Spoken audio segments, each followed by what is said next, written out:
10 épicos desastres militares rusos. Es imposible no maravillarse con la resiliencia rusa. Durante 1000 años, Rusia ha sobrevivido de una forma u otra. Aunque incluso una revisión rápida de su historia militar plantea una pregunta. ¿Cómo? Si no te has suscrito al canal, estás a un solo clic de hacerlo. Publico contenido varias veces por semana. Ahora, a lo que venimos. Número 10. La batalla del río Kalka, 1223. El predecesor histórico de Rusia fue un estado, en realidad más una confederación informal de príncipes conocida como Kievan Rus, centrada en lo que ahora es Kiev, Ucrania. A principios de la década de 1220, los mongoles se expandieron rápidamente hacia el oeste, hacia Rusia, arrasando con los reinos más pequeños en su camino. Los restos de esos reinos buscaron la ayuda de los rusos y describieron la creciente amenaza mongola. Poco después, los embajadores mongoles llegaron a la corte rusa en busca de un acuerdo pacífico. Los rusos respondieron matando a los mensajeros mongoles. Sin darse cuenta de lo que estaban tratando, los príncipes rusos reunieron lo que pensaron era un ejército formidable, capaz de detener a los mongoles. Y su primera batalla fue en realidad un éxito abrumador, lo que puso a los invasores en fuga. Preocupados de que la guerra terminara antes de que pudieran matar a algunos mongoles, la nobleza rusa comenzó una persecución imprudente del ejército en retirada. Durante 9 días, persiguieron a los jinetes enemigos, que condujeron a sus perseguidores directamente al corazón del ejército mongol principal, que había estado al acecho todo el tiempo. El ejército ruso, demasiado confiado y desorganizado, no fue rival para sus emboscados.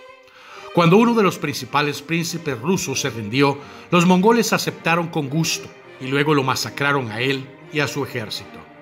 En cuanto a la nobleza capturada, los mongoles enterraron vivos bajo el suelo de su tienda comedor y luego celebraron un festín encima de los vencidos. La Rus de Kiev, de 2 siglos de antigüedad, nunca se recuperó de la dramática pérdida de mano de obra y se desintegró rápidamente en las décadas siguientes. Número 9. El asedio de Moscú, 1382. El sucesor de Kiev, Moscú, saltó a la fama en gran medida gracias a la sumisión de sus líderes al dominio mongol. Durante 140 años después del río Kalka, los mongoles exigieron tributos a los principados rusos sin ningún desafío serio. Pero a medida que el siglo XIV llegaba a su fin, Moscú floreció como centro comercial y su príncipe, Dmitri Donskoi, se cansó de ser un lacayo mongol. En 1378 y 1380, Donskoi derrotó a los ejércitos mongoles en el campo, lo que los hizo realmente enojados. En 1382, una horda cada vez más rebelde desató su perro de ataque contra los rebeldes rusos. Tan despiadado como su nombre es difícil de pronunciar, el príncipe Toktamish marchó sobre Moscú, enviando exploradores para asesinar a los comerciantes y viajeros que pudieran advertir a Donskoi. En el camino, varios príncipes rusos hicieron una apuesta inteligente y se aliaron con Toktamish. Poco antes de que Moscú fuera rodeada, Donskoi huyó de la ciudad para reunir refuerzos. Durante 3 días, 20.000 defensores moscovitas rechazaron a las tropas de Toktamish. El 4.º día, un Toktamish aparentemente exhausto apareció fuera de las puertas de la ciudad, ondeando una bandera blanca de tregua.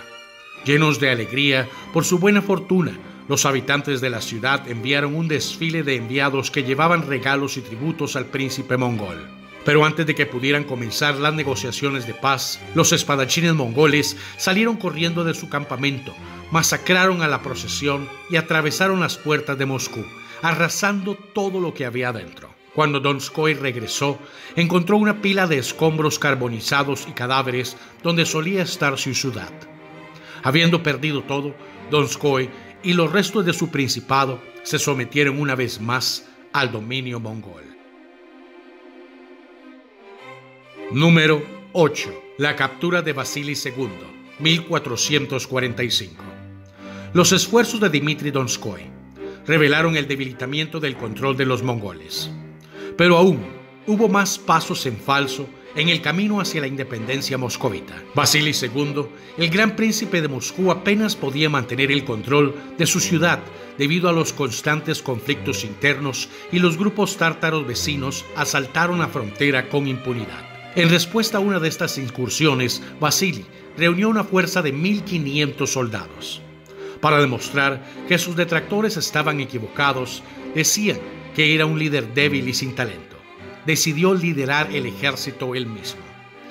Los exploradores de Vasili localizaron a los asaltantes y trajeron buenas noticias. El enemigo era solo una chusma pequeña y desorganizada, dijeron. Imaginen la sorpresa de Vasili a la mañana siguiente cuando encontró a 3.500 tártaros fuertemente armados, alineados contra él. Haciendo lo mejor que pudo, tomó la iniciativa y ordenó un ataque. Los rusos lucharon bien y obligaron a los legendarios guerreros de las estepas a retirarse. La emoción se extendió por las filas. En realidad podían obtener una famosa victoria. Mientras los tártaros huían, el ejército ruso rompió filas y los persiguió. Y fue entonces cuando los tártaros dejaron de retirarse y en lugar rodearon a su enemigo, ahora desorganizado. Los resultados fueron predecibles. La chusma masacró a las tropas de Vasili, capturó al propio príncipe e hizo una fortuna llevándolo de regreso a Moscú. Número 7. Los falsos Dimitris, 1598 a 1613. No lo llamaron el tiempo de los trastornos por nada. Los problemas en cuestión comenzaron en 1598, cuando el débil zar Fiódor I murió sin sucesor. En medio de una terrible hambruna, las cosas empeoraron cuando el medio hermano de Fiódor, Dmitri, apareció para reclamar el trono. Este fue un giro de los acontecimientos particularmente inquietante, ya que Dmitri había muerto en 1591. Con el respaldo polaco y lituano, el falso Dmitri logró apoderarse del trono. En 1606, el impostor fue asesinado por un noble llamado Vasili Chuiskii, quien se proclamó zar. A pesar de que Chuiskii mostró públicamente el cadáver desnudo de Dmitri durante varios días, no logró suprimir los rumores de que el verdadero Dmitri todavía estaba vivo. Naturalmente, apareció un segundo Dmitri y reunió un ejército rebelde para desafiar a Chuiskii. Rusia cayó en una guerra civil que terminó solo después de que Dmitri II también fuera asesinado. Mientras Rusia implosionaba, sus vecinos, Polonia, Lituania y Suecia, no se quedaron de brazos cruzados. En cambio, invadieron, ganando grandes territorios a expensas de Rusia, ya que un ejército ruso completamente desorganizado se convirtió en un saco de boxeo para Europa del Este, perdiendo batallas contra enemigos que superaban en número 5 veces. Las cosas se complicaron aún más cuando la aparición de un tercer falso Dmitri. Finalmente, la nobleza rusa acordó que odiaban a los polacos y suecos más que a los demás, y se unieron para recuperar Moscú de Polonia. Allí convocaron una especie de asamblea nacional que eligió a Mikhail Romanov como el nuevo zar de todos los rusos. Número 6. La Guerra de Crimea, 1853 a 1856. A medida que el Imperio Otomano decaía en el siglo XIX, Rusia miraba con avidez los territorios del sultanato, los que daría a la flota rusa del Mar Negro acceso al Mediterráneo.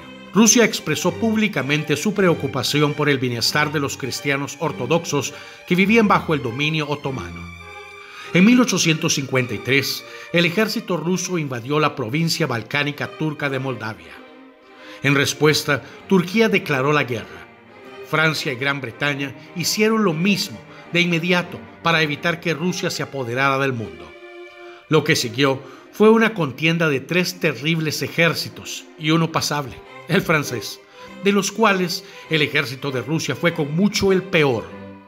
Una especie de matón escolar internacional que no podía respaldar sus alardes. Rusia poseía el ejército más grande y menos efectivo de todos los poderes.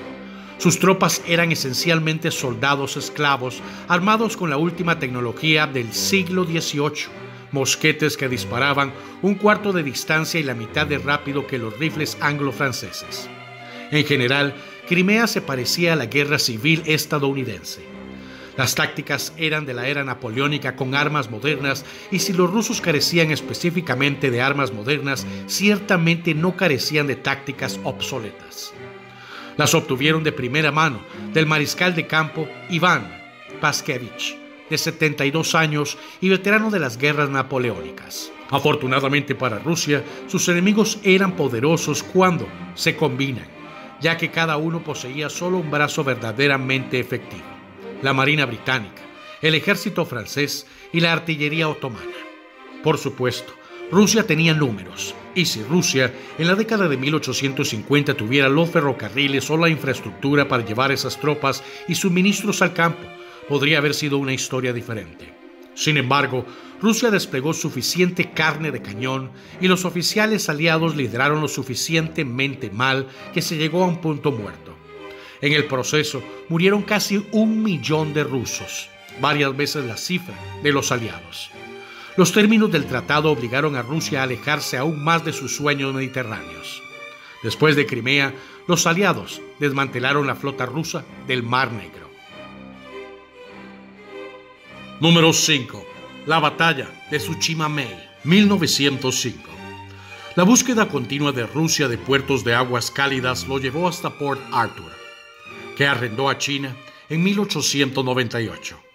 El puerto natural, ubicado justo al oeste de la península de Corea, bien podría haber sido el de Japón.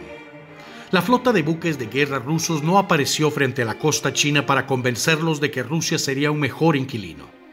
Pero la nueva esfera de influencia de Rusia amenazaba la hegemonía de Japón en la región. Entonces, en 1904, Japón sitió el puesto avanzado ruso en Port Arthur, antes de declarar la guerra. Los rusos necesitaban refuerzos para levantar el cerco, pero los más cercanos estaban en el mar Báltico a 18.000 millas náuticas.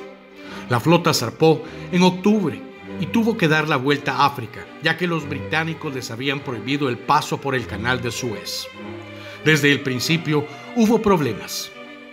En el Mar del Norte, un crucero ruso inexplicablemente confundió barcos pesqueros británicos con torpederos japoneses y disparó contra los pescadores. En el caos, los rusos terminaron disparándose unos a los otros durante más de 20 minutos y varios británicos murieron en el fuego cruzado. La flota tuvo que detenerse después para desactivar el incidente diplomático. 7 meses después, la flota se acercó a Japón. Port Arthur ya había caído y el nuevo destino de la flota, Vladivostok, estaba mucho más al norte. En lugar de rodear la costa este de Japón, los cansados rusos eligieron el camino más corto posible, a través del estrecho que separa Japón y Corea. Los observadores japoneses informaron sobre el progreso ruso por radio, asegurando que la Marina de Japón estaría en una posición privilegiada para detenerlos. Los primeros disparos de los acorazados japoneses incendiaron un barco ruso e hirieron gravemente al almirante. Los marineros rusos, mal entrenados, cayeron en desorden y los barcos rusos se convirtieron en objetivos flotantes para los artilleros japoneses. De los 34 barcos rusos que entraron en batalla, solo 3 llegaron a Vladivostok. Los japoneses capturaron o destruyeron casi toda la flota, a un costo de solo 3 torpederos. Número 4. Todo 1915. Cuando Alemania no logró sacar inmediatamente a Francia o Inglaterra de la Primera Guerra Mundial, el alto mando alemán ordenó a sus tropas atrincherarse en el frente occidental. Durante 1915, el segundo año de la guerra, el ejército alemán se centró exclusivamente en sacar a Rusia de la lucha. Rusia ya había hecho algunos avances en Galicia, pero eso cambió rápidamente cuando Alemania transfirió en secreto grandes cantidades de tropas y material del frente occidental. En abril de 1915, como de la nada, la artillería alemana iluminó todo el frente oriental. 2/3 de las fuerzas alemanas se concentraron ahora en los desprevenidos rusos.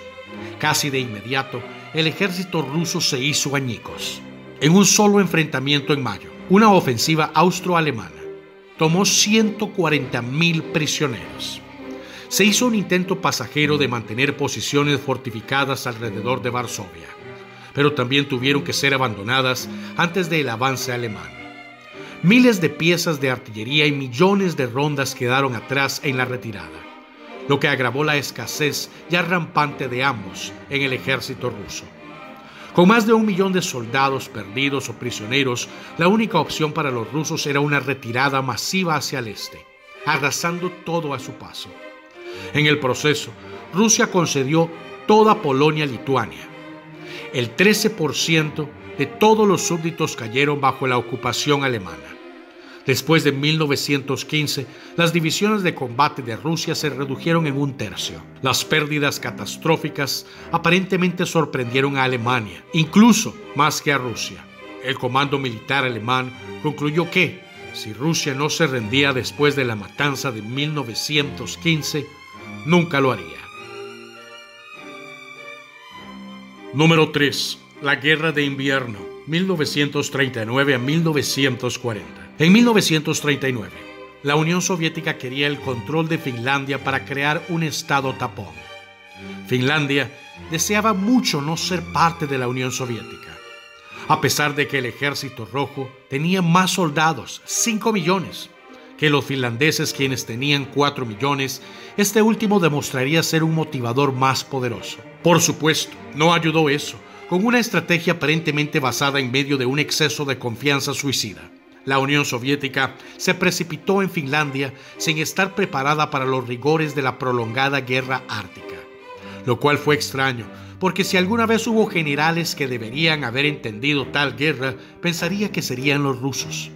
Sin embargo, los tanques pintados de negro de los soviéticos retumbaron en Finlandia, donde se convirtieron en blancos fáciles en el paisaje nevado. Muchos soldados soviéticos marcharon a la batalla con uniformes caqui o verdes sin el equipo adecuado para el clima frío. Las defensas finlandesas ascendieron a una línea de nidos de ametralladoras semifortificados que dividen en dos el istmo de Karelia que conectaba Finlandia y Rusia. Sin embargo, el mayor problema para el ejército soviético en su dependencia de las carreteras finlandesas aisladas, donde emboscar a las columnas soviéticas era como un juego para los francotiradores finlandesas y las tripulaciones antitanque. Los soviéticos no pudieron responder de manera efectiva, ya que carecían de los esquís que los finlandeses usaban para desaparecer en el desierto ártico. Rutinariamente superados en número por márgenes insanos, los soldados finlandeses bromearon: «Tantos rusos, ¿dónde los vamos a enterrar a todos?». En última instancia, el peso de los números abrumó a los finlandeses. Mientras que Finlandia sufrió unas 70.000 bajas, los soviéticos se vieron obligados a desplegar más de 1 millón de soldados, de los cuales 273.000 perecieron. No exactamente el mensaje que Stalin quería enviar al comienzo de la Segunda Guerra Mundial. Número 2. Operación Marte, 1942. Una de las principales contraofensivas soviéticas que siguieron a Stalingrado, la Operación Marte, fue un desastre tan increíble que la Unión Soviética simplemente la omitió de las historias posteriores. Al igual que Napoleón, Hitler intentó una invasión de Rusia, solo para detenerla gracias a los defensores. Para el otoño de 1942, los soviéticos habían estabilizado el frente oriental y habían hecho retroceder las líneas alemanas desde Moscú.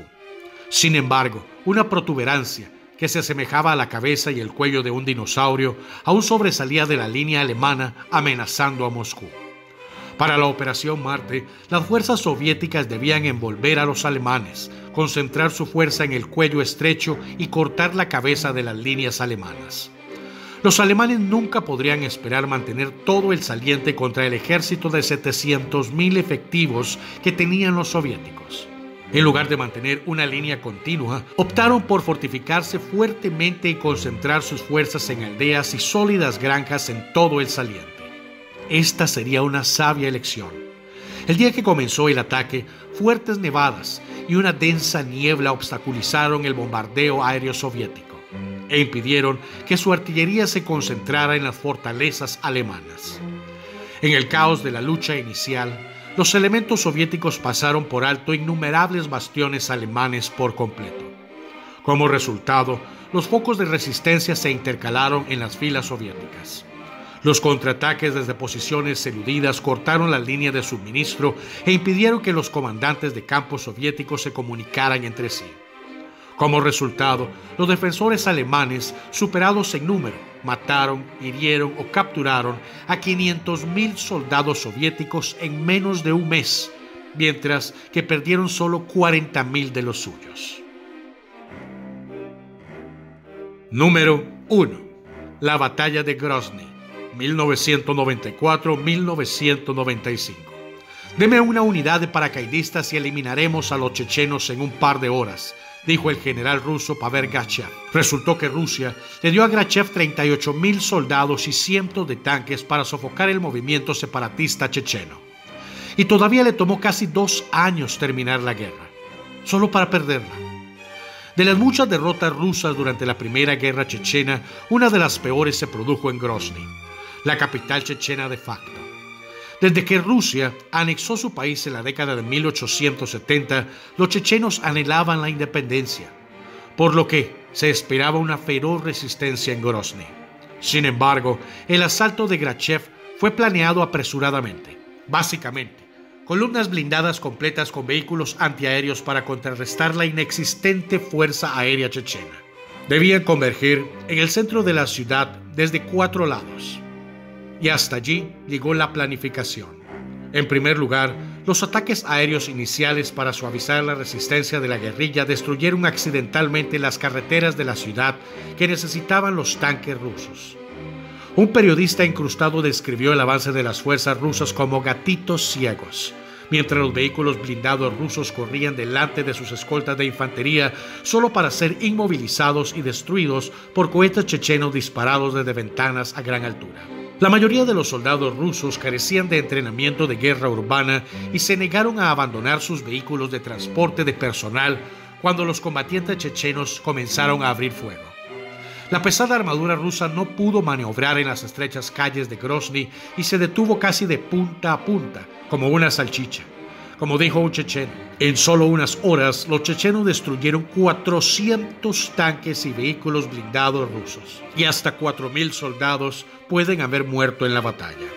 Estos fueron 10 errores fatales cometidos por el ejército ruso y, por supuesto, no podemos dejar de lado la invasión a Afganistán y su posterior pérdida, pero esa historia todos la conocemos. Si te gustó el video, ayúdame con un like y compártelo. Buenos días, buenas tardes o buenas noches, donde quiera que estés. Y como siempre, hasta la próxima y saludos aquí, desde Costa Rica. Pura vida, mis hermanos.